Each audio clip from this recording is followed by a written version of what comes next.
บายดีสวัสดีจ้าสวัสดีครับพี่น้องมื้อนี้ก็ยินดีเข้าสู่โซนบ้านบ่อุดมใส่ตามขอเช่นเคยเนาะแล้วก็พอกับนางอันนี้แม่นบ่อ่าส่วนน้องอันนี้ก็สิพาท่านผู้ชมเนาะไปติดตามชมอ่าน้องดาวแม่นบ่น้องดาวไปเสียหญ้าให้เนาะจังซั่นก็เฮาก็ติดตามชมไปพร้อมกันว่าน้องดาวไปคลิปหนึ่งที่ว่าพาเบาอี้ไปบ่เห็นเนาะก็เลยว่าเอาบรรยากาศกับแม่กับชาวของเพิ่นเนาะแล้วก็มื้อนี้บ่ต้องใช้กับน้องแอนนี่ก็สิพาท่านผู้ชมไปเยี่ยมชมน้องดาวเพิ่นเชียร์หญ้าไปผู้เดียวบ่หรือว่าไปนำไผเอาก็ยังบ่ฮู้เนาะจังซั่นเฮาก็ติดตามไปพร้อมกันเนาะตามไปติดตามชมพาน้องแอนนี่ไปนำน้องแอนนี่เด้อเนาะจังสันก็ให้กำลังใจน้องอันนี้จนสุดท้ายไปแล้วเนาะไปพี่น้องไป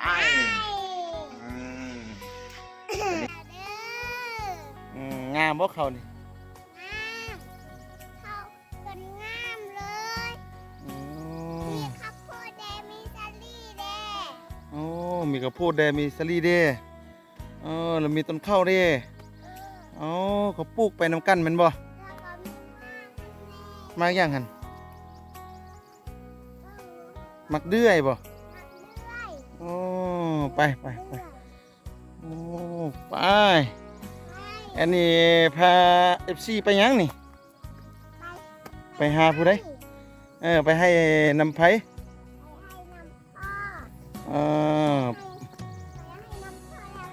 ไปหาผู้ใด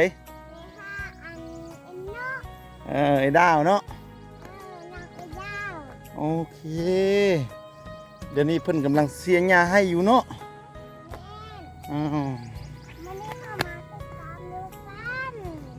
มื้อนี้มาติดตามนำกันเนาะ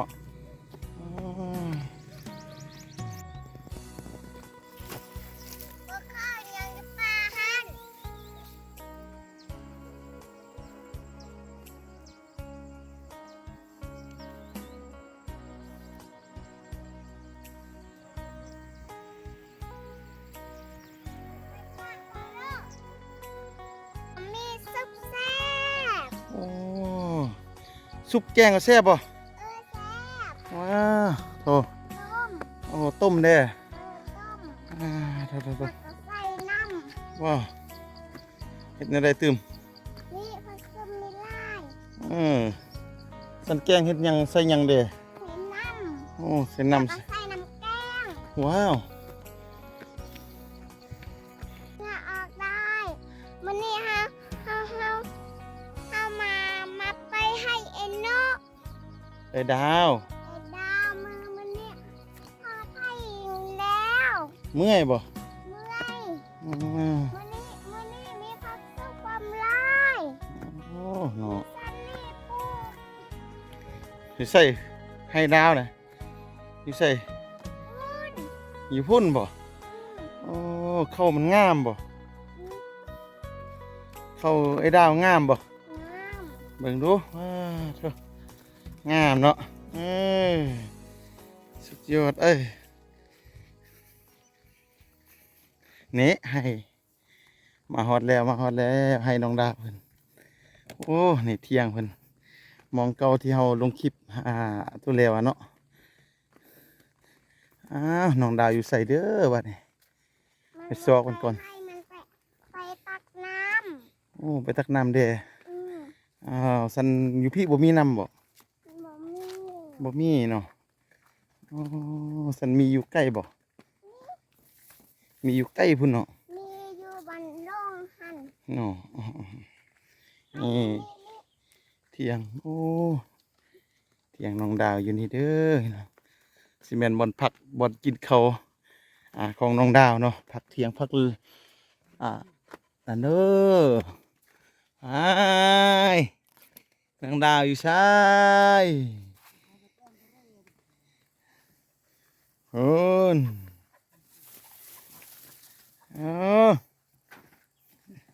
นป่ายสบายดีป่าย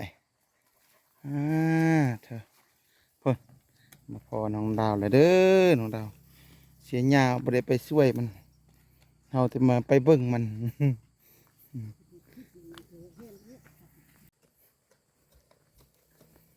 มาห้าผู้ใดอันนี้น่ะเนาะมาห้าผู้ใดนี่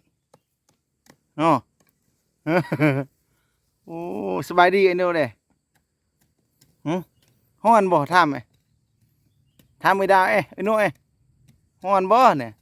ฮอนบ่ อืม ฮ้อนอันนี้บ่ฮ้อน ฮอน เมื่อยบ่เคลื่อนพุงเมื่อยบ่ ขึ้นผู้เมื่อยบ่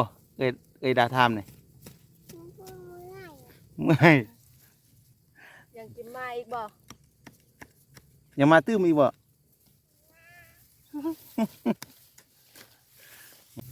นี่ทักทายสบายดี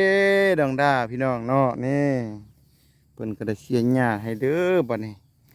หญ้าเพิ่นตึบลายได้นี่ มาช่วยน้องดาวเสียยาได้เด้อ อ๋อให้กว้างนะพี่นี่โตมื้อนั้นบังเอิญไปก็บ่เห็นเนาะแม่นแต่เอื้อยเพิ่นเนาะแต่นี่มันพ่อเพิ่นตัวจริงเนาะเพิ่นกำลังเสียหญ้าโอ้หญ้าเพิ่นตึบเด้พี่น้องเอ้ยมาสวยเด้อนี่บ่ได้ก็ถามหาว่าคิดฮอดมาหาน้องดาวเลยมาช่วยมันเสียหญ้าหายคิดฮอดดีเลยเนาะนี่เห็นบ่เอาบ่ได้ใส่ปุ๋ยเนาะแม่นะเข้านี่น้องดาวเอาบ่ได้ใส่ปุ๋ยเนาะ ใส่ธรรมชาติ ใส่ธรรมชาติเนาะแม่นบ่เฮาเริ่มซักในเดือน3เนาะเดือน3เดือน4ฮอดเดือน10เดือน11เราก็ได้กะเก็บเกี่ยวแล้วพี่น้องเนาะโอ้ยบ่ไปทางนั้นแม่นี่เอ้ยมาพี่มาบ่ต้องไปทางหน้าโอ้อยู่ทางนี้โอ้โอ้ยอันนี้มันไปกวดคือ โอ้ได้กิน แต่บ่มีมักแตง อันนี้ไปส่งมักแตงเด้ออันนี้นี่ บ่มีมักแตงซ้ำ อันนี้อืม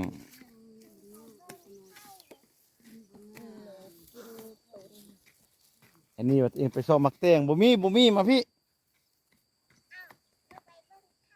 อ๋อเป็นเสียหญ้าพาแม่มกินข้าวแล้วบ่ ยังบ่ได้กินเทื่อ ยังบ่กินเถื่อที่โอ้จักโม่วงสิได้กินข้าว 11 12โมง อืมมื้อนั้นไปบังเอิญเพิ่นบ่เห็นเพิ่นไปธุระมื้อนี้มาพ่อตัวจริงเด้อนี่น้องดาวเสียหญ้ากรุดๆเลยแหละอืม กรุดๆเอ้ยพุ่นคนดื้อไปพุ่นแล้วพ่อก็ไปจ้างมันบ่เหลือแต่น้องดาวกับแม่มันอยู่เฮือนมันเนาะกับพี่สาวมันโอ้ไปอยู่ไทยสบายฮะไปอยู่ไทยบ่ได้เสียหญ้าติ บ่ อ๋อกลับมาปีนี้ได้เสียหญ้าเนาะมาสิลองเสียหญ้าเบิ่งนี่พี่น้องเขาก็สร้างเสียเด้เนาะยังสิบ่สร้างเสียแหน่สร้างเสียหญ้าเด้อเขาเคยเฮ็ดให้เด้นี่บ่ช่วยบ่ ไว้ ช่วยกันบ่อ่าเสียหญ้าให้เด้อเสียน้องดาวเสียหญ้าให้เด้อ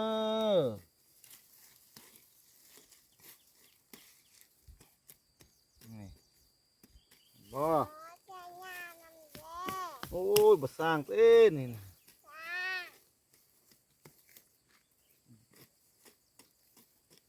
า แหวกบ่เข้านี่แหวก บ่มีไผแตร บ่มีเบ็ดเลย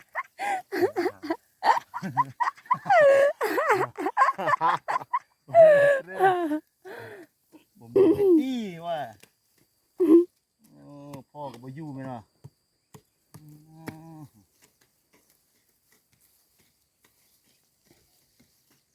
เฮ้ยเอาเสียบไว้นะนี่เลี้ยงบ่ไว้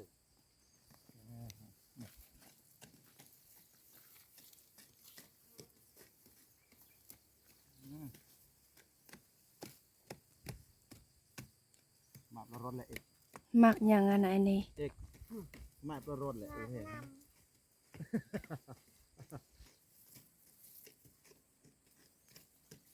ูขี้เด็กนะ อืม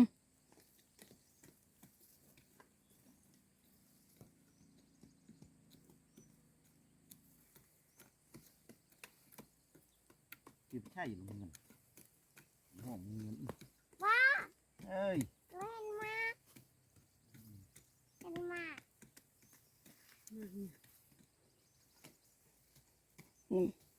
ว้า มายัง อยากน้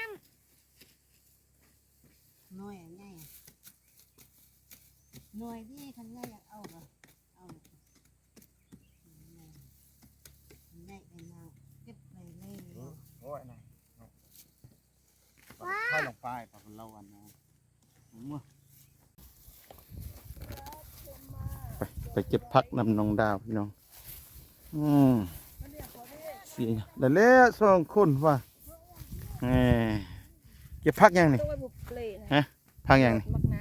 โอ้เวลาไปให้จะได้เอาพักแบบนี้มาแกงกินแมันบ่ ำแม่ โถนำดูเอาอยู่ใส่น น้ ำ ำน้ำกินนะ แม่น น้ำกินจะได้แบกอยู่เฮือนมา ไก่บ่กับบ่ไก่นี่เนาะโอ้นี่ อ๋อ โอ้นี่ นี่มันออกเลย ออกห่วงเลยเด้อมากินข้าวไหม้นำน้องดาว่า มาช่วยเกี่ยวเลยเด้อแต่ใครอยากกินข้าวใหม่ เสียเวลามาเด้อไทยเด้อ มาช่วยแบกมาช่วยตี ว้ามาเด้อเขาถามว่าน้องดาวมีผัวแล้วบ่เบิ่งนี่คนมีผัวจะได้ ค่ะ บ่มีผู้ใดเอา มีผู้ได้เอา เอ้ยไผจะมีแหงเอ้ยผู้ใดเอา มันขี้ข้านบ่มีผู้ใดเอาดอกเบิ่งบ่แม่นว่าสิสั่นนี่มันก็ดังไฟปะไว้แล้ว หมายกันถึงเหรอ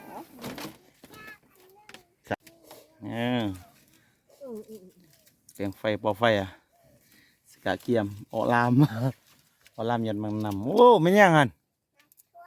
ทั่วโอ้อยู่ให้ก็มีมักทั่วเด้มีบ่โอ้เฮ็ดจะได้กิน ตั้ม อื้อหือมามื้อนี้ช่วยป้าตำเจียวให้ป้ากินนี่เนาะ อันรันเหรอตาเหรอยังเหรอ ไข่ปุ๊บ น้องดาวล้างถ้วยล้างบ่วงอยู่ให้อยู่ส่วนนั้นก็แม่นแม่เพิ่นมื้อนี้มาได้2คนติ แม่ อ๋อมากับแม่เนาะเอาแวกให้ป้าได้ลูกนี่แวกให้ป้านี่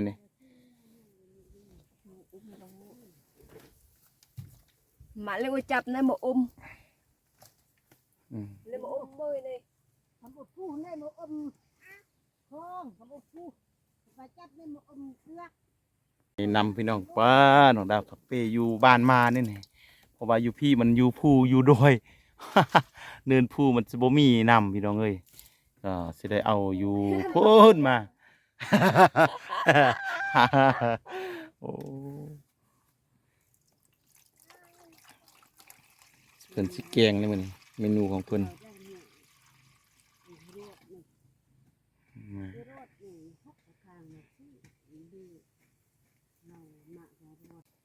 อ๋อ ไหนลีนจะนี่โล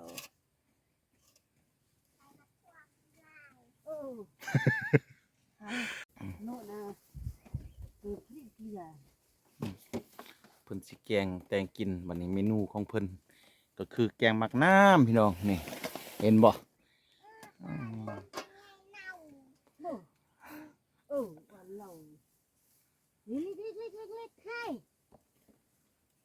เนี่ยลอกอะไรนี่ ต้องมาจับกันยาว สุกน้องดาวกำลังปรุงเอาซันเวลาปรุงนี่มีแต่แกงผักแกงมีเวลาปรุงนี่มีแต่อย่างนี่อ่ะ เกลือเป็นนัวแล้ว มี ก็มะเขือแล้วก็หัวสิงไข่แล้วก็ ไผ่ตู้จบเนาะมีแต่ซ้ำนี้ได้ แม่น โอ้แสดงว่าก็แซ่บแน่เนาะเฮากินอยู่ให้อยู่ส่วนแม่นบ่ เอ้ย บ่คือเขาจะใส่เมนูทอดยำอะไรทำไมโอ้ยากสุดเนาะพี่น้อง มีแต่แกงง่ายๆสบายๆกินง่าย โอ้แซ่บเลยเนาะกินข้าวหมดลายแมันบ่เนาะกินข้าวหมดลายแมันบ่เวลาเฮาบ่จำเป็นจะได้ปรุงแต่งหยังหลายมีแต่เฮาอ่าใส่เป็ดใส่เกลือใส่เบิ่งนัวแล้วก็แล้วเนาะอ๋อโธ่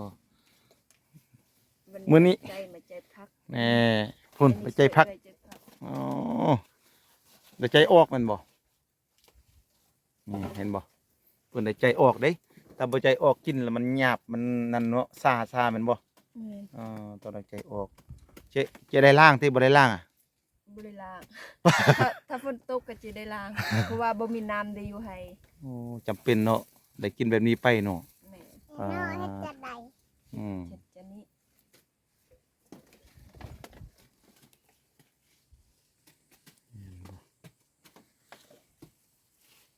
น้องแอนนี่ก็มาช่วยไอ้ดาวเพิ่นเด้อบัดนี้นี่ได้นี่มาให้นี่ได้ นี่ เนาะมาให้ไอ้ดาวงามบ่ให้เขาให้มันฮะ บ่งามแล้ว สวยงาม โอ้เอิ้นพี่น้องมาช่วยเด้ น้องมาช่วย สวยอยู่แล้ว ช่วยเอ้ยโนเสียหญ้าได้ไหม เอิ้น ว่าไหม เฮาแอ มาเด้อมาเสียหญ้าช่วยไอ้โนเนี่ย เฮา เด้อมาใส่ยานำไอ้โนดเด้อ ไอ้โนกับไอ้นี่ค่ากินหยังนี่ ให้งาให้เอิ้น ฮะ ถ้ากินพัก ฮะ พากินพัก โอ้บ่แซ่บติแซ่บอ่ะ เซฟสุดอยู่ให้อยู่สวนเนาะนี่ จะได้มีโนอันนี้บ่สร้างแต่งติกินสร้างอ่ะ ภาษา บ่สร้างโอ้เอาเมื่อกี้ สวยเอ้ยหนูใจซื่อ แต่ไอ้โนดใจซื่อ โอ้แซ่บๆเด้ออยู่ให้อยู่สวนพี่น้องเห็นบ่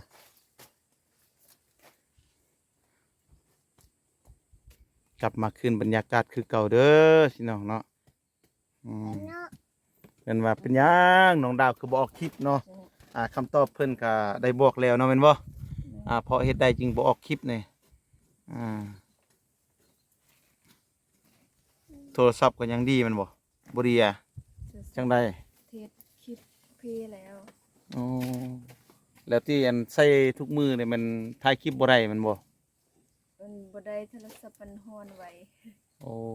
โทรศัพท์มันร้อนไว้มันเฮ็ดให้บ่ได้แมันบ่จังซั่น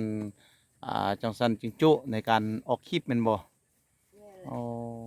มันเป็นจังซี่นี่เองเนาะพี่น้องเอ้ยโทรศัพท์เพิ่นร้อนไว้เนาะเพิ่นลิ้นแล้วมันร้อนไว้เนาะแล้วก็เลยว่าเฮ็ดคลิปไปบ่ได้เนาะ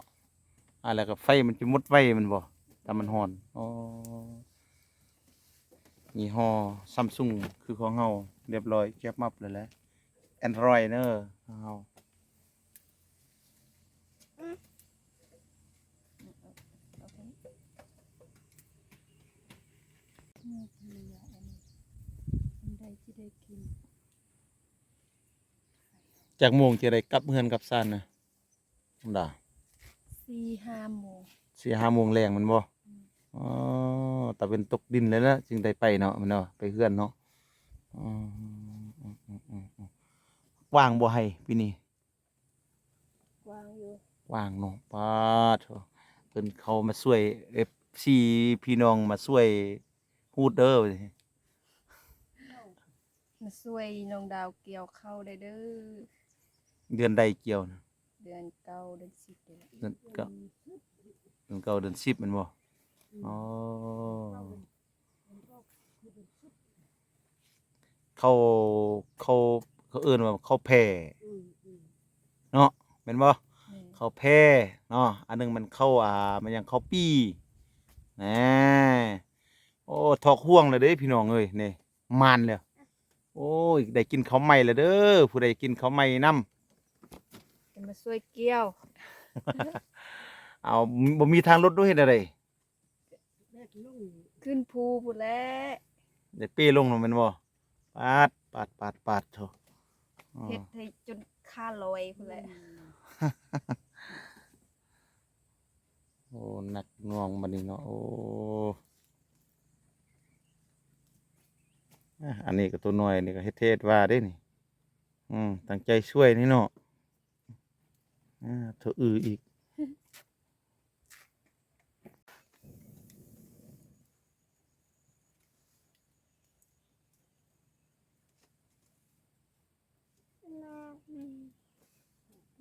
ตาน่ะกำลัง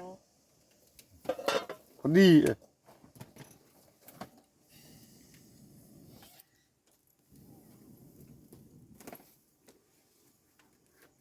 โอ้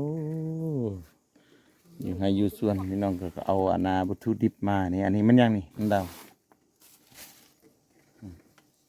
ตัวนี้ดูผักยังนี่ วัวซิสไข่ ว่าสิไข่ภาษาไทยวันอะไรฮะ ภาษาไทยว่าจังได้หัวสิไข่เนาะแล้วก็อันนี้ดูน้องดาวว่าเป็นหยังนี่ ผักยีตู ผักนักตู้ผักอีตู้เนาะภาษาไทยมันผักหยังบ่ฮู้เด้อเนาะน้องดาวสิแกงใส่กับผักใบมักน้ำเนาะยอดมักน้ำพี่น้องเอ้ยนี่เห็นบ่อืม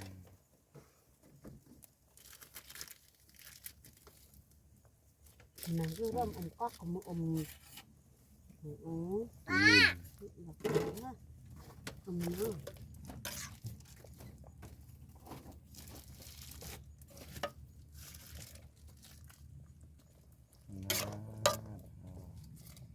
บ่ ว่า ได้ ไหนอยากสู้เลย บ่ได้ตำกัน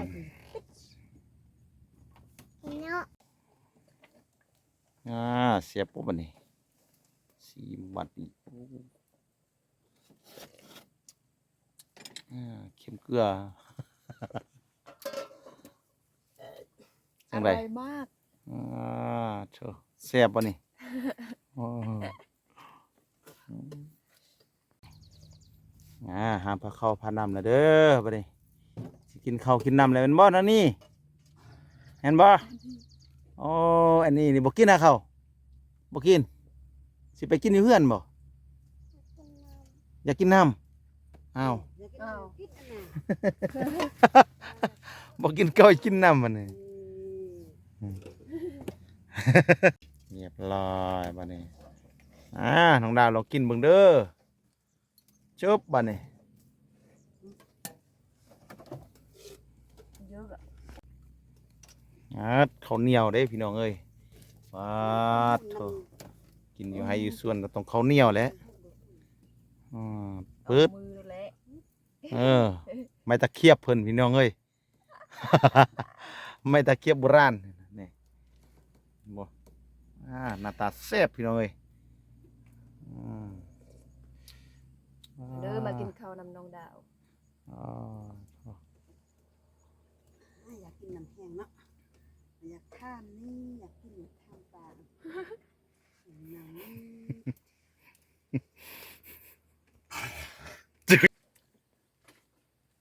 เยอะเลยเรา เอาละพี่น้องเนาะก็ถือว่า